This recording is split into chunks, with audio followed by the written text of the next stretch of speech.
ওয়ালাইকুম আসসালাম। এই ছেলেটাকে একটা কবিতা দুবার বলার কারণ হলো, যখন আমাদের যখন এই ছেলেটি আমাদের স্কুলে আসে প্রথম, সে কথা বলতে পারতো না, সে পড়তে পারতো না। অনেক বাচ্চা তার পড়া শুনে, তার কবিতা শুনে হাসাহাসি করত। সেই বাচ্চা আজ রিডিং পড়ে, স্পষ্টভাবে কবিতা বলে, স্পষ্টভাবে কাহানি বলে, যেটা সত্যি আমরাকে দেখে মানে কি বলবো, গর্ব মনে হচ্ছে যে এইসব বাচ্চাগুলো যে কথা বলতে পারতো না, সেই আজ স্পষ্ট ভাষায় কবিতা কাহানি এইসবগুলো আপনাদের সামনে বলতে পারছে। খুব সুন্দর। এবার আমি ডেকে নিচ্ছি সুমাইয়া খাতুন। সুমাইয়া খাতুন, তুমি তোমার কবিতা নিয়ে এসো।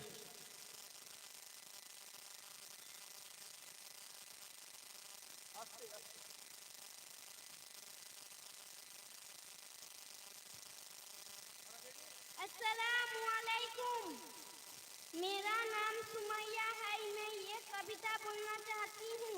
कविता का नाम मैं एक शिक्षार्थी हूँ। मैं एक शिक्षार्थी हूँ, सीखना मेरा काम। हर दिन कुछ नया जानू, बनाऊंगा अपनी पहचान। गुरुजी का मार्गदर्शन दिखलाए सही रहा।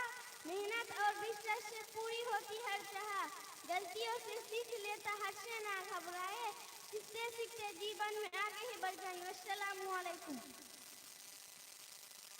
ওয়ালাইকুম আসসালাম।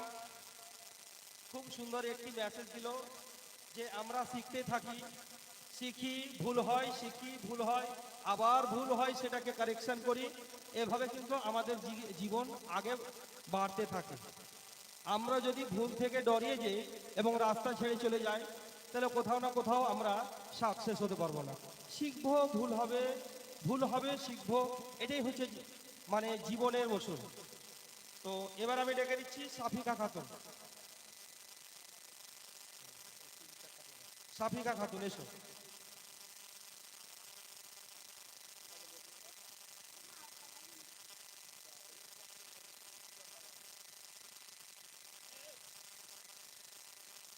अस्सलामुअलैकुम। मेरा नाम सफीका खातून है। मैं आज आप लोगों के सामने एक कविता बोलना चाहती हूँ। कविता का नाम गुनाह और तौबा। रसूल सल्लल्लाहु अलैहि वसल्लम आया, हर इंसान से गलती होती है।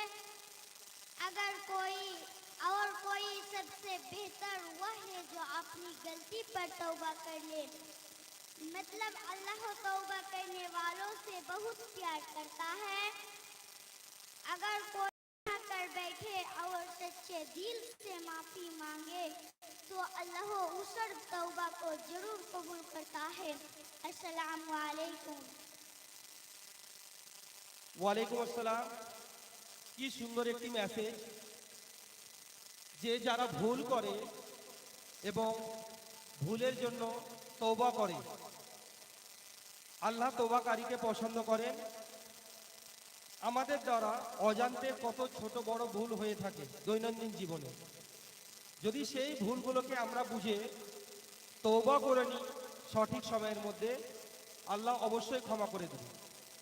কারণ আল্লাহ তওবাকারীকে পছন্দ করে।